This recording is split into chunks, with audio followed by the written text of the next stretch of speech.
Sportni rivojlantirish yo'lida tumanimizda aholining, ayniqsa yoshlarning jismoniy tarbiya va sport bilan muntazam shug'ullanishini ta'minlash, iqtidorli sportchilarni qo'llab-quvvatlash hamda zamonaviy sport infratuzilmasini rivojlantirish bo'yicha tizimli ishlar amalga oshirilmoqda. Bu esa o'quvchi yoshlarning turli musobaqalarda faol ishtirok etib, nufuzli o'rinlarni qo'lga kiritishlariga xizmat qilmoqda. Jumladan, joriy yilda tuman hokimi olimpiadasida 13 ta sport turi bo'yicha 1931 nafar sportchi ishtirok etib, ularning 215 nafari viloyat bosqichida qatnashish huquqini qo'lga kiritdi. 2025-yilda erkin kurash bo'yicha U15 Osiyo chempionatida Sersembayev Abduqodir oltin medal sohibi bo'ldi. Osiyo o'yinlarida Muay Thai sport turi bo'yicha tuman sportchilari bitta oltin va bitta bronza medalni qo'lga kiritdi. 2025-yil 15-26 noyabr kunlari Yaponiyaning Tokio shahrida o'tkazilgan 25 yozgi Surda Olimpiya o'yinlarida taekvondo VT sport turi bo'yicha Zangiota tumani 1-son sport maktabi sportchisi Hakimov Hoji Akbar Hokimoğlu kumush medal sohibi bo'ldi. Tumanda yuqori malakali sportchilarni tayyorlash borasida sezilarli o'sish kuzatilmoqda.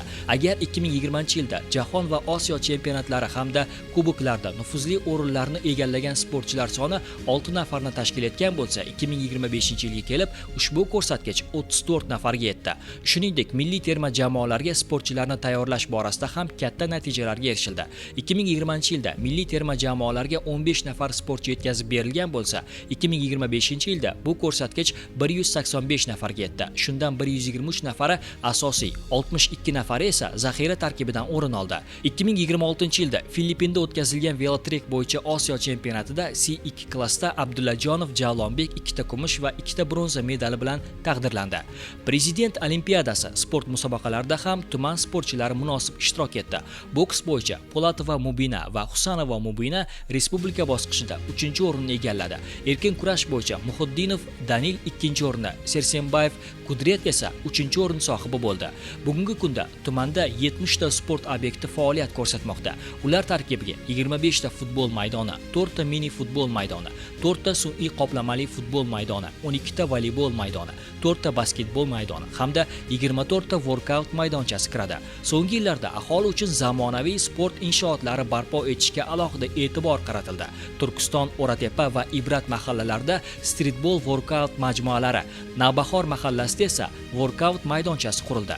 So'nggi 5 yil davomida umumiy qiymati 18 milliard so'mdan oshiq mablag' evaziga yangi sport inshooti barpo etildi. Shuningdek, Ramadon mahallasida joylashgan 2-son sport maktabida 1,5 milliard so'mlik kapital ta'mirlash ishlari amalga oshirildi. 2026-yilda tashabbusli byudjet loyihasining 1-mavsumi doirasida Ubay Musayev nomidagi futbol o'yingohini rekonstruksiya qilish uchun 1,6 milliard so'm mablag' ajratilishi ta'minlandi. Aholi va qishloq xo'jaligini ro'yxatga olish tadbirlarida faol ishtirok etgan 3 ta mahalla sportni ommalashtirish maqsadida yangi workout maydonchalari bilan rag'batlantirildi. Tumanda yaratilgan sport infratuzilmasi respublika miqyosida yirik musobaqalarni qabul qilish imkonini bermoqda. Mavjud sport obyektlarida regbi, suzish, sinxron suzish, stol tennisi, kurash, dzyudo, taekvondo VT va erkin kurash bo'yicha O'zbekiston chempionlari hamda kuboklarni o'tkazish uchun barcha shart-sharoitlar mavjud. 2030-yilga qadar tumanda jismoniy tarbiya va sport sohasini yanada rivojlantirish, aholini ommaviy sportga keng jalb etish, yuqori malakali sportchilar tayyorlash hamda sport infratuzilmasini mustahkamlash bo'yicha qator ishlarni amalga oshirish rejalashtirilmoqda. Jumladan, ommaviy sport musobaqalarida ishtirok etuvchi sportchilar soni 1931 nafardan 3,5 ming nafarga yetkaziladi. Tuman, viloyat va respublika bosqichlariga yo'llanma oladigan sportchilar soni 215 nafardan 400 nafarga oshadi. Milliy terma jamoalarga tavsiya etiladigan sportchilar soni 185 nafardan kamida 300 nafarga yetkaziladi. Ular orasida asosiy tarkibda ishtirok etuvchilar ulushi yanada oshadi. Olimpiya, Paralimpiya va Surda Olimpiya sport turlari bo'yicha xalqaro musobaqalarda har yili kamida 10-15 ta medalni, jumladan 5-6 ta oltin medalni qo'lga kiritishga erishiladi. Respublika chempionatlari va kuboklarda sovrindor sportchilar soni 100 nafardan oshadi. Sport obyektlari soni 70 tadan kamida 100 taga yetkaziladi. Shu jumladan yangi futbol, voleybol, basketbol, workout va universal sport maydonchalari barpo etiladi hamda mavjud inshootlar bosqichma-bosqich rekonstruksiya qilinadi. Davlat xususiy sheriklik asosida yangi sport klublari va zamonaviy sport majmualari tashkil etiladi.